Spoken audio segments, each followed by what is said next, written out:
former service chiefs, serving officers, veterans, other distinguished guests, ladies and gentlemen, good evening. And good morning, Nirupama ma'am. We are indeed privileged to have Ambassador Nirupama Rao as our next eminent speaker. Nirupama is a 1973 batch Indian Foreign Service officer who served as India's Foreign Secretary from 2009 to 2011 and was India's ambassador to United States, China, Peru, and India's High Commissioner to Sri Lanka. She was the second woman after Chokila Iyer to be India's Foreign Secretary. During her career, she also served as Minister of Press, Information and Culture in Washington, D.C., Deputy Chief of Mission in Moscow, stints in MEA as Joint Secretary, East Asia and External Publicity. She was the first and the only ever woman spokesperson of MEA. She's also served as Chief of Personnel. I was in Moscow as the team leader of MiG-21 upgrade project when she joined as DCM. We had some great interactions, including she visited the aircraft plant and sat in the MiG-31 aircraft and watched me make my first flight on that trisonic aircraft. Nirupama hails from Kerala. Her father was a lieutenant colonel in the Indian Army. One of her sisters, Nirmala Kannan, was in the Indian Navy and retired in 2013 as a surgeon rear admiral. Being a Fauji kid, she did her schooling in various cities, including Bangalore, Pune, Lucknow, and Kannur. She graduated from Mount Carmel College, Bangalore, with a BA in English in 1970, topping the Bangalore University. She was a member of the then Mysore government's youth delegation to Expo 70 in Japan. She later obtained a master's degree in English literature. In 1973, she topped the All India Civil Services examination and joined the Indian Foreign Service. She served in the Indian Embassy in Vienna in the initial years, in Austria from 76 to 77, where she completed her German language training. And in 1981, Rao was posted as the first secretary in the Indian High Commission in Sri Lanka and saw the beginning of the Sri Lankan Civil War. On return in 1984, she served in the MEA's East Asia Division for unprecedented 8 consecutive years, right up to the rank of Joint Secretary. She was a member of the PM Rajiv Gandhi's delegation when he made his historic visit to Beijing in December 1988.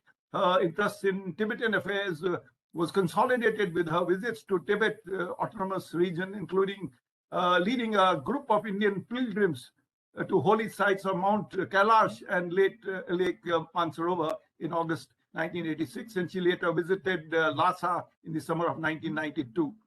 Nirupama was a fellow at Weatherhead Center for International Affairs at Harvard University 1992 to 93, where she specialized.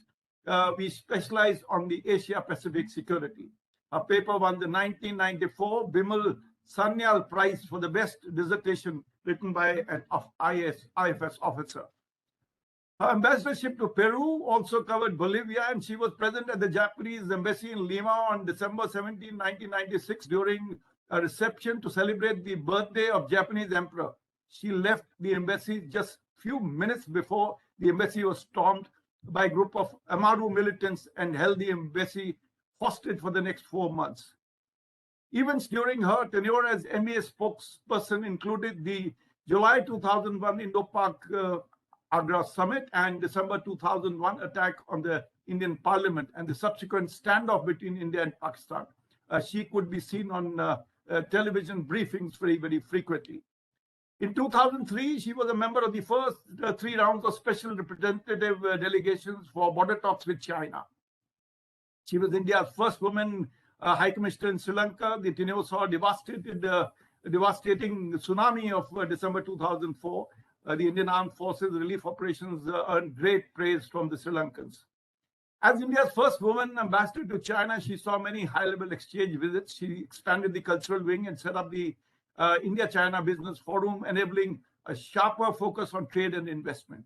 And as MEA spokesperson, Nirupama intensified the activities of the public diplomacy division. She was among the first senior officers to come on social media. She came on Twitter in February 2011, and I must mention that this morning she had 1.3 million followers on Twitter.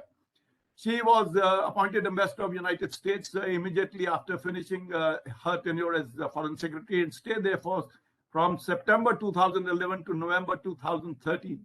She was particularly active in her outreach to the members of the Senate, the House caucuses on India, and the Indian Americans in both houses of US Congress.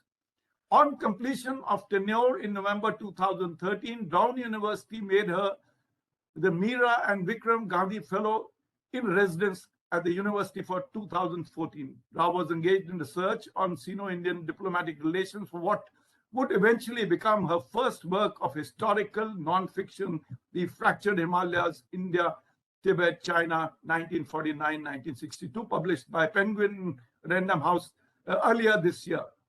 In November 2014, Jawaharlal Nehru Memorial Fund, New Delhi, conferred the Jawaharlal Nehru Fellowship on her for the research for the same book. Later, Nirupama taught at Brown University in 2015 and 2016.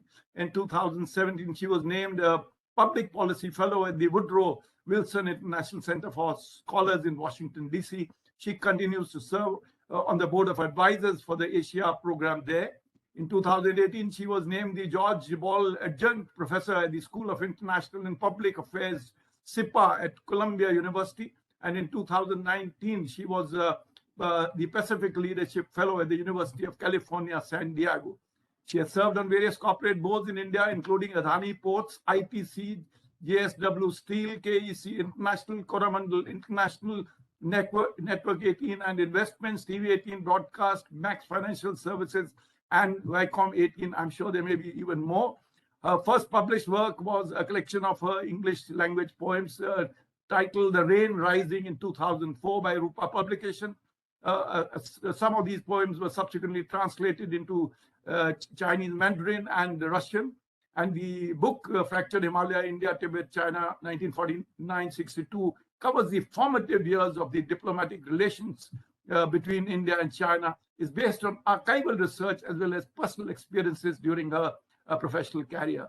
She is the founder trustee of the South Asian Symphony Foundation and has established the South Asian Symphony Orchestra. She sings herself, she plays guitar and many other musical instruments. She is on a regular lecture circuit across the world even today, as she has joined us this evening for us and morning for her from USA.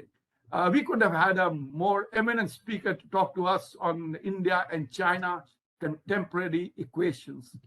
Other than the speaker and myself, everybody else has been muted. After her talk, we are going to have a Q&A session that will be moderated by a Commodore, a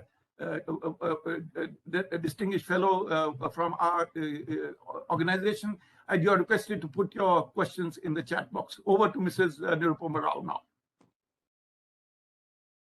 Thank you so much, Marshal Chopra, and for your very kind words of introduction. You have provided the audience with a very extensive account of my background, and I'm grateful for that.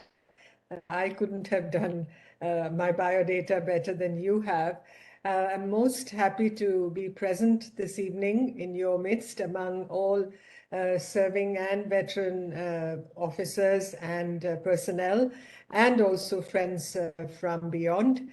Thank you so much for giving me this opportunity to speak to you all. And I have most warm recollections of my association with Air Marshal Chopra from our time in Moscow. And you brought home vividly some of those memories to me this evening. I thank you for that.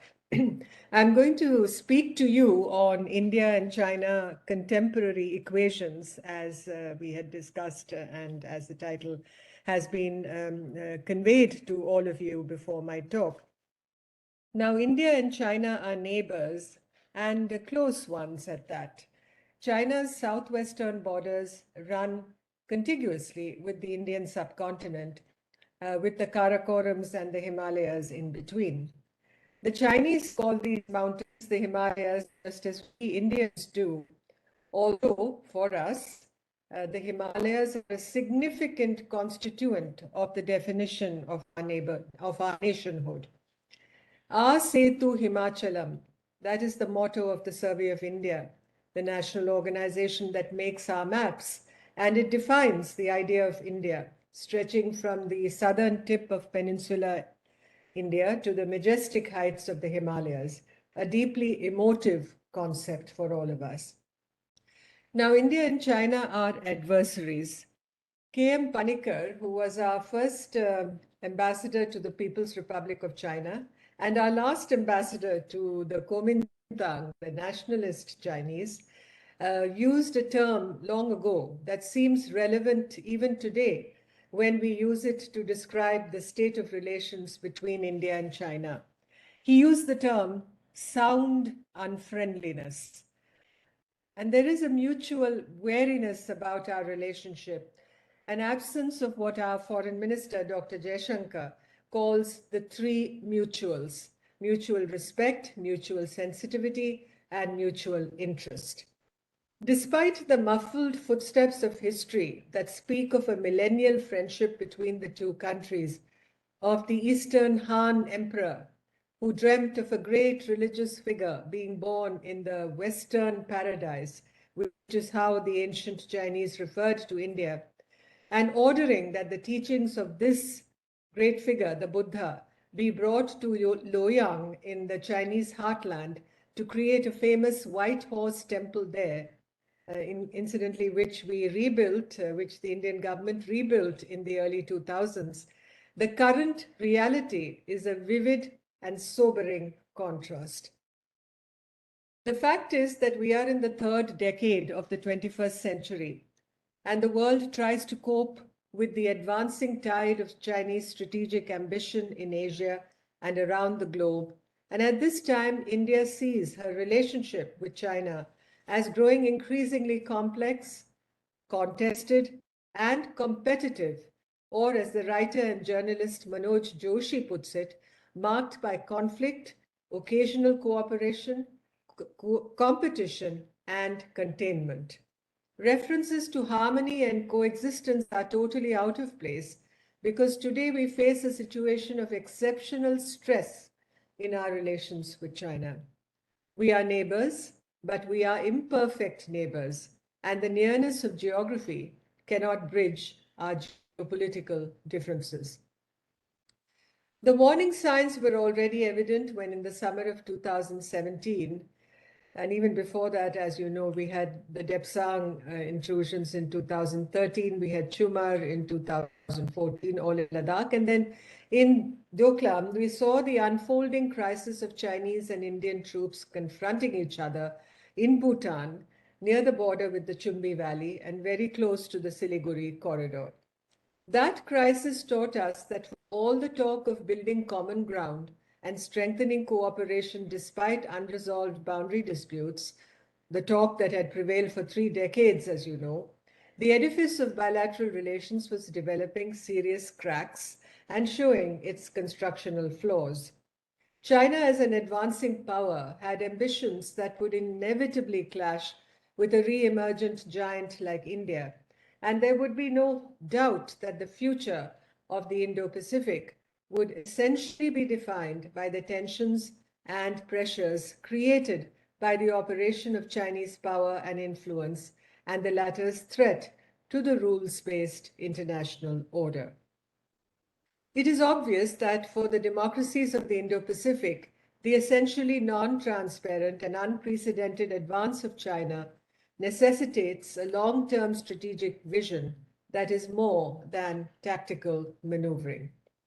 There then, of course, followed the tragic events of June 15, 2020 in the Galwan Valley in eastern Ladakh, which witnessed an explosive demolition of the edifice of bilateral relations built since 1988. The rest, as they say, is history. In the mid-20th century, when India and China were newly emergent, newly independent, or liberated nations, they put together the principles of peaceful coexistence that should define relations between countries. This was a bliss, was it, in that dawn to be alive moment. But today the question is, will China peacefully coexist with Asia except on her own terms? Her neighbors are definitely apprehensive. The rejuvenated Chinese dream that an aspirational China seeks today, the so-called community of shared destiny, the global security and development initiatives, as they call them, under President Xi Jinping, speak loudly of an ambition to reshape the strategic landscape of Asia, the Indian Ocean, and Europe. China is impacting the geopolitics of our century on its terms, and many smaller nations have been overwhelmed by the consequences. The example of Sri Lanka, whose Hambantota port story is a parable of how the Chinese came, saw, and conquered for our times. The dramatic progress made by China in the last 3 decades has left India behind when you apply the strict yardstick of GDP growth, military budgets, development of infrastructure, size of the economy, technological strides, and equipment modernization. Nonetheless, India's strengths as a billion-strong democracy, its management of diversity and plurality, its steadily advancing economic capacity, its open society, give it the luster in areas where China cannot be a competitor. The uniqueness of India's example makes a powerful statement in Asia and in the free world. Added to this, India's growing relationship with the United States creates a balancing factor against China that the Chinese are uneasy and uncomfortable with because it obviously cuts some of their ambition to size. The brotherhood, so-called brotherhood phase in our relations with China, I call it the dream sequence in our relations, ended in the run-up to the border conflict of 1962 and was buried in the battlefields of that short but bitterly fought campaign. In middle-class India, the memories of that war have not faded, and the events in Galwan resurrected these even more vividly.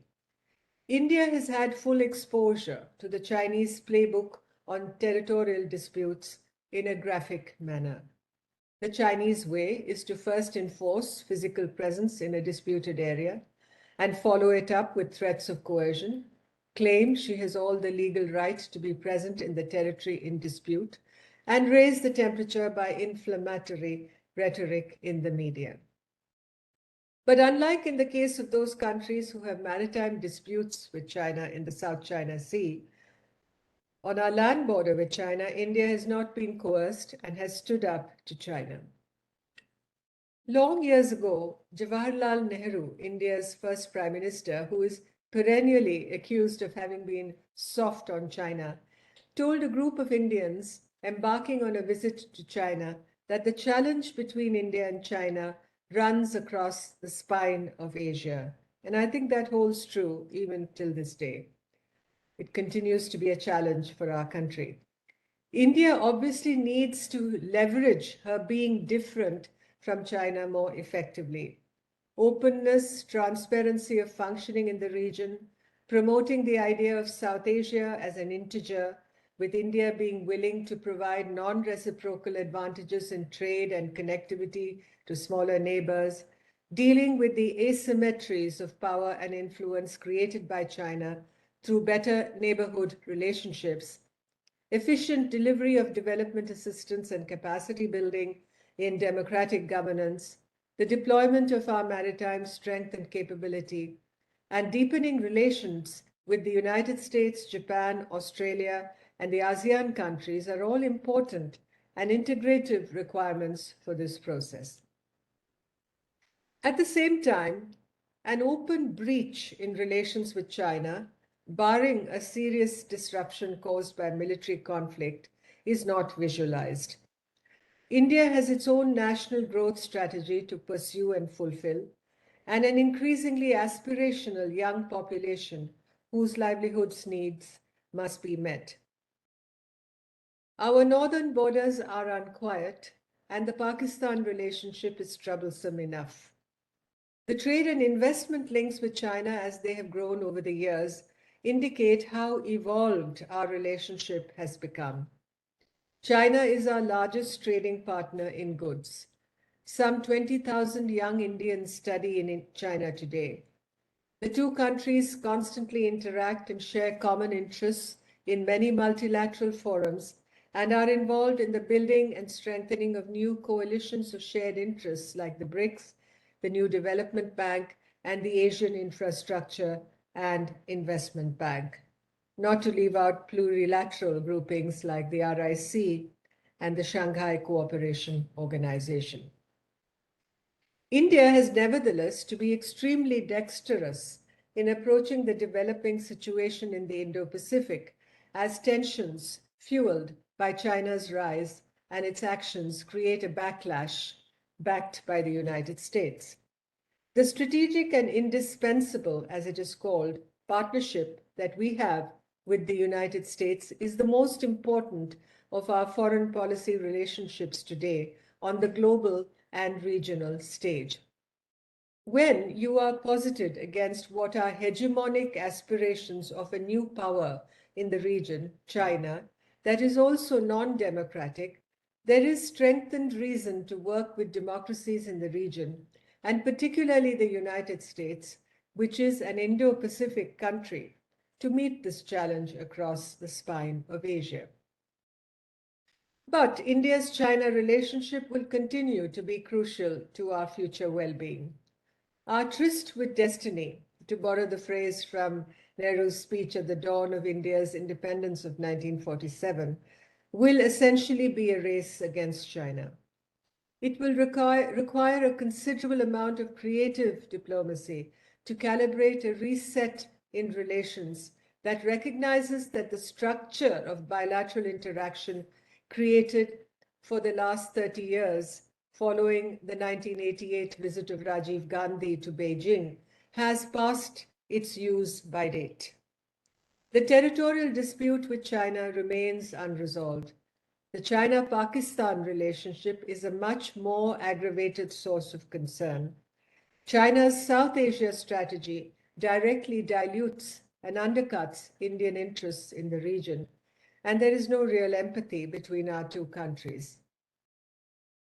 That ecosystem of scholarly contact, educational exchange, tourism flows, mutual understanding and sensitivity, so vital for better understanding, is underdeveloped. Most importantly, China and India are not the countries they were in 1988. The world today is a very different place. China's threatened dominance of the region we live in requires our policymakers to return to their drawing boards. India also needs to leverage its connectivities with Southeast Asia more effectively through an intensification of its Act East policy. The northeastern states of India, which are naturally linked to Southeast Asia through ties of history, ethnicity, custom and tradition, as also geography, and the Andaman and Nicobar Islands should be key catalysts in this regard. The strategic importance of the latter needs leveraging to our advantage. India has to orient her strategic thinking more purposefully to focus on the defense of her coastline, which is both an asset and a vulnerability if you remember your colonial history.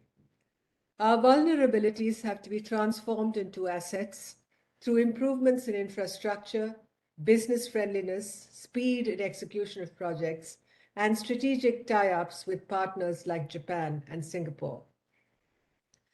Today, even more than our mountain frontiers, India's coastal installations and harbors are our front lines. And unlike China, as far as India's maritime frontiers go, we are not faced with dilemmas posed by island chains. Our Nicobar Islands have the capacity, as one of our historians said long ago, to control entry into the Gulf of Sumatra and the Malacca Straits. The challenge before India is how it converts its resources into more effective influence in Asia.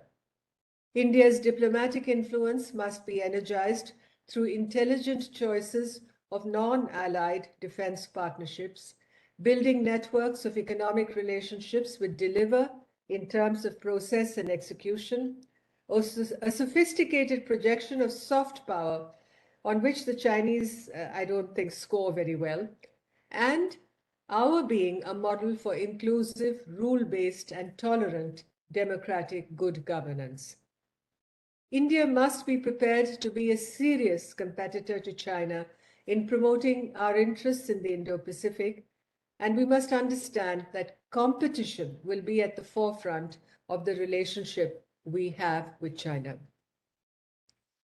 Can India and China ever be friends? My answer would be a very qualified no.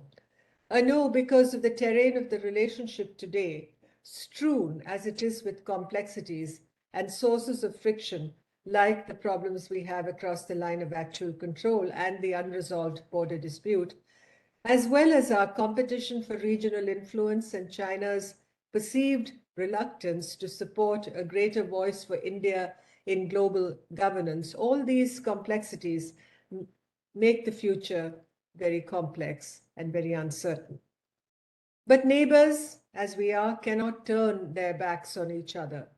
So even as India must be an example of responsible, cooperative, democratic global presence that China is increasingly not, and must build strong, well-functioning partnerships with the United States and Japan, we should also avoid the path of direct confrontation with China.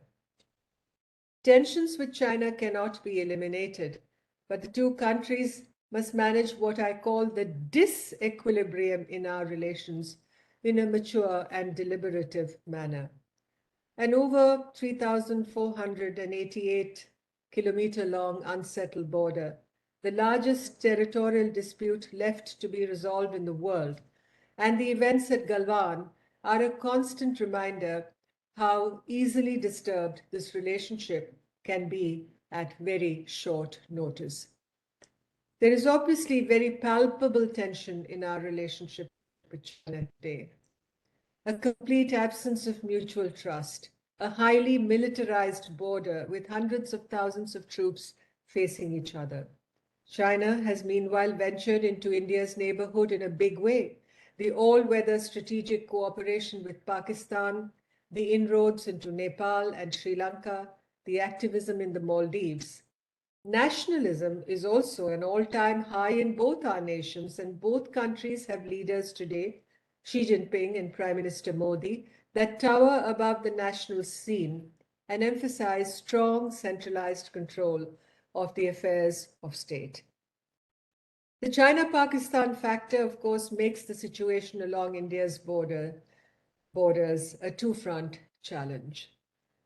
I think we must prepare ourselves for distortion, discord, disruption, and disequilibrium as Chinese power and influence seeks to maintain a growth trajectory that is greater than that of the United States, and the latter seeks to oppose this trajectory of China's through various stratagems.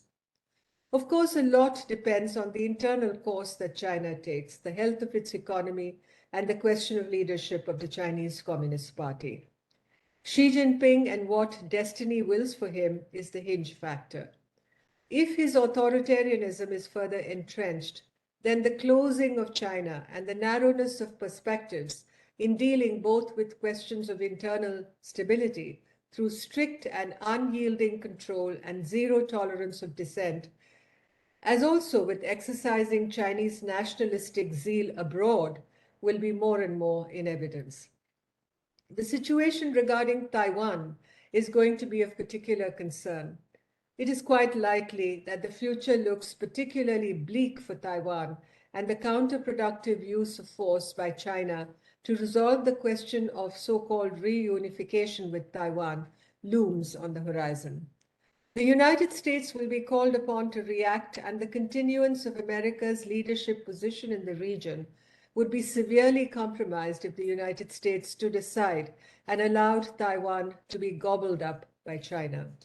It is therefore presumed that there will be a countering move from the United States to resist Chinese military action to take over Taiwan. And as we have seen with the Ukraine war, the impact of hostilities in Taiwan will be serious for us, for the region, and destroy stability in political in economic and technological terms. We face a world situation marked by an increasing breakdown of deterrence across numerous fronts, land and sea. There is uncertainty. There is the risk of miscalculation. Are we seeing the growth of Chinese empire?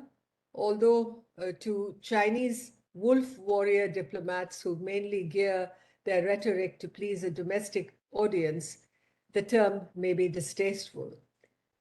No country in the world is going to believe Chinese tales of victimhood or the talk of a century of humiliation. The Americans also forswear any application of the term empire to their own selves. But these two gargantuan states have a power reach that recall the girth, the spread, and the power of empires.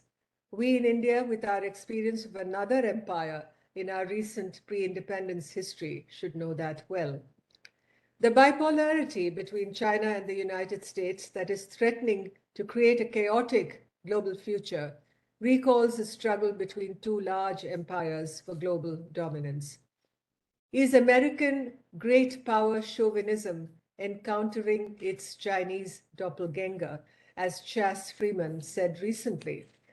Can the next 10 years see the gradual replacement of unbridled rivalry and tension between these two by a more dynamic form of cooperation coexisting with competition that keeps the peace, a greater opening of minds? I really don't know. I cannot predict that future. Countries in the region may favor a great power balance between the United States and China, with more room for maneuver rather than getting smothered under the weight and tension of great power competition. Strategic autonomy is not a discredited concept. It has its uses. It becomes a survival technique. Power and influence in the next decade will be built on the anvil of technology. The United States is obsessed today with the challenge that China poses in technology and military power. Various actions have been taken by the US government, and it is fully supported across the bipartisan divide in Congress in this, to pressure and cut all access off to Chinese technological firms in this regard. As you know, Huawei leads the pack. Bipolarity in this regard is going to splinter the world. How is the disruption going to be dealt with? Will geopolitics trump globalization? This is the rivalry that can truly turn the world upside down. We need solutions that protect vital interests while at the same time finding reasonable approaches that promote connectivities rather than divisions. And here again, I'm reminded of the words of the Canadian Sri Lankan author Michael Ondaatje. I no longer guess the future and do not know how we end nowhere. Will multilateralism be abandoned to the hegemony of the powerful? How can we abandon it? China may well seek to be the new champion of multilateralism as the US wrestles with its own misgivings and grievances about the course taken by global institutions that it sees have diminished the American interest. The post-pandemic world is seen by many as a world where there is a power vacuum, a leadership deficit. China is bound to push its concepts of a so-called community of a shared future for mankind in this scenario. Smaller countries, including those in our region, will be quite open for bidding and not unwilling to slip into the sphere of Chinese influence. They will be multidexterous in an entropic world beset by a geopolitical version of PTSD. Will China be interested in exporting its ideology, that of the Chinese Communist Party, to the outside world? Perhaps not as an export of revolution as in the Mao era, but it fancies a world built on its ideational definition of order, progress, hierarchy, and stability. And it will seek to enable such a matrix, especially in countries, the smaller, powerless ones, that border its periphery. There, it will build patron-client relationships, and it will seek to arbiter politics and ensure the strict protection of its interests. We see that happening even in our neighborhood today. Democratic politics, press freedoms, opposition voices will not be regarded as valid or consequential. Deference will be demanded even if there is no conquest envisaged. Again, the picture of empire comes to mind. Perhaps the need to understand China has never been more acute, especially in India, where it looks like we are reversing such a need in an expression of our antagonism and mistrust after Galwan. Know thine enemy, as it is said. We ignore China at our peril, not to supplicate, but to occupy a more vantage position in addressing the China challenge. If the technology and trade wars between China and the United States intensify, we are set for fragmentation, which is not a pleasant prospect. In such a scenario, I believe China is preparing to exercise its own hegemony over large portions of the developing world, especially where Western influence and liberal democratic ideas have less currency. China's discourse power, as it's called, will also increase in direct proportion to the manifestation of what some call Westlessness. Win-win, so-called win-win cooperation will be the pet phrase with a similar stress on development and stability. China is sitting tight in its fishing boat and determined to ride out the storm, knowing that there are dividends to be had at the end. Another scenario may look beyond bipolarity to scattered groups of countries and coalitions of the like-minded, or constituting a region or sub-region. There is talk of groups of democratic countries that link with the G7, with India and Australia and South Korea being part of trusted networks. The issue of access to strategic resources critical for manufacturing in a fourth industrial revolution and the creation of alternate supply chains are of particular importance. If the technology war intensifies, what strategies are there to fill the gap and meet the need? We need to devise these. For instance, can India, Japan, and Germany form a technology coalition that combines our strengths in data processing and know-how with the R&D and financial strengths of the other two? Plurilateralism may be the new normal.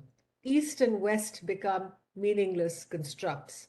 Will a tightening of cultural norms and methods of governance, going by the experience of which countries fought the coronavirus better, be what we see in the future? The post-pandemic world may not be kinder and nicer. It is, in fact, nastier and far more brutish, inward-looking, and not more inclusive. For India, of course, it means a far more unstable global environment.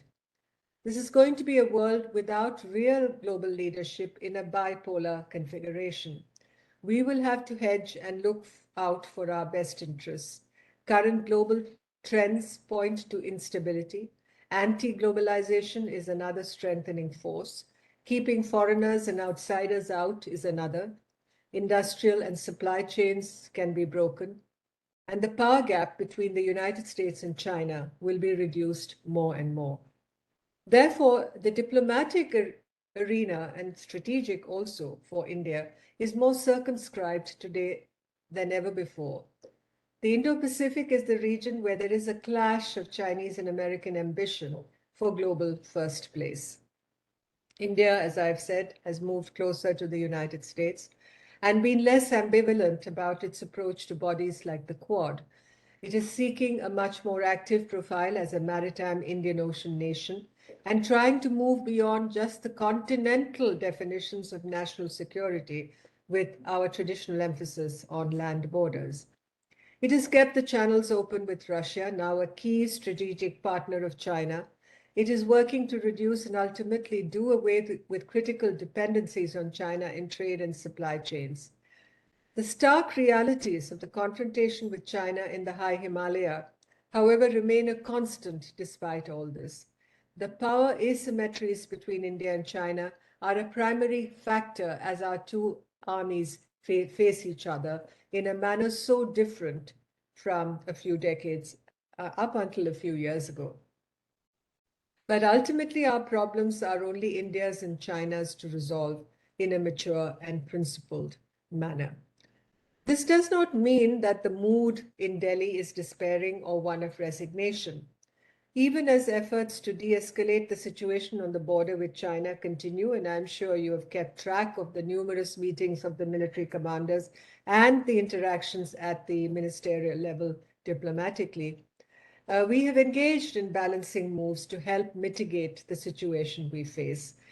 The India-US relationship particularly becomes an asset of ascending value in this scenario. It has become closer, deeper, and more substantial, as you know, and it's now of critical importance, strategic importance in the political, diplomatic, military, and economic spheres. Organically linked is the evolution of the quadrilateral dialogue, or the Quad, as we popularly refer to it. It's not a military alliance, but it straddles the Indo-Pacific as a manifestation, a presence that involves four of the more open, non-autocratic, constitutional democracies of the region: Australia, India, Japan, and the United States. And its reach reinforces regional security through cooperation in new frontiers of critical and emergent technologies, public health, vaccine diplomacy, supply chains, telecom, maritime security, military exercises, counterterrorism, cybersecurity, disaster relief and humanitarian assistance, energy and climate change-related cooperation, infrastructure development, and the stress, as I said earlier, on a rule-based, open, inclusive, resilient, and secure Indo-Pacific architecture, all of which are concrete, actionable propositions that Foreign Minister Jaishankar referred to in his meetings with the Quad foreign ministers. Without using the term containment and reference to the China factor, India has moved to leverage the already excellent relationships it has with the other three Quad countries to provide for the foundational wherewithal for external balancing vis-a-vis China. India's foreign policy was once described by former Indian Prime Minister Manmohan Singh as founded on cooperative pluralism.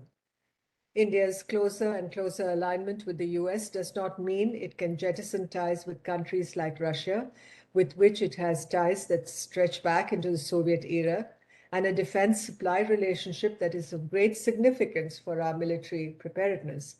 So India still terms Russia as a strategic partner and is a part of the Russia-India-China Cooperation Trilateral, a member of BRICS and of the Shanghai Cooperation Organization.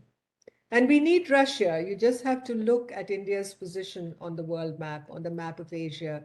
India is a pivot country. The old name, in fact, for India in the Sanskrit chronicles was Madhya Desha, the middle country, a name we called ourselves and a one that many foreigners adopted too in reference to us, much before the Chinese term Chungguo, or middle country, became general usage. Be that as it may, if there is a definition of India's strategic culture, it must entail this recognition of the fact that as a pivot country, the safeguarding of India's security must not only involve the building of our internal strength and capacity, but also calibrated judgments about relationships we need to build and strengthen further on the external, foreign, global, regional front.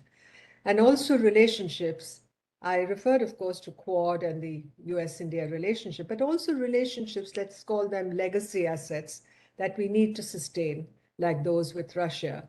All this while keeping our eye on changing power equations in continental Asia, as also in the seas that surround us.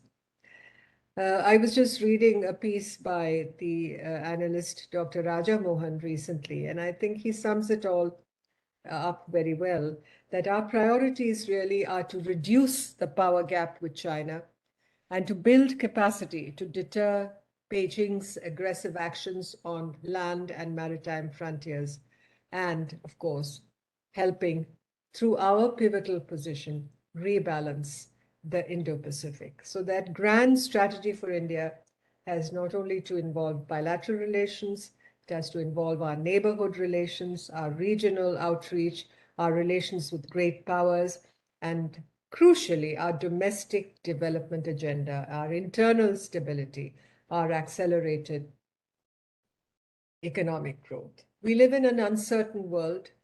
As I said earlier, there is a risk of miscalculation. There is uncertainty. Deterrence has broken down on various fronts, and China has come much closer and is much more of a palpable presence in our neighborhood today. It's a time when China is questioning, let's say, is asserting its rights to be a so-called South Asian presence, an Indian Ocean presence, and we will see this trajectory of Chinese power and influence grow further in our region in years to come. But we must remember the words of Mahan, away from our land frontiers, that whosoever controls the Indian Ocean will dominate the whole of Asia. And there are challenges for us out there that we must be prepared to confront. And most centrally, that will be in how we deal with China. I think I'll stop here now because I wanted to leave some time for questions.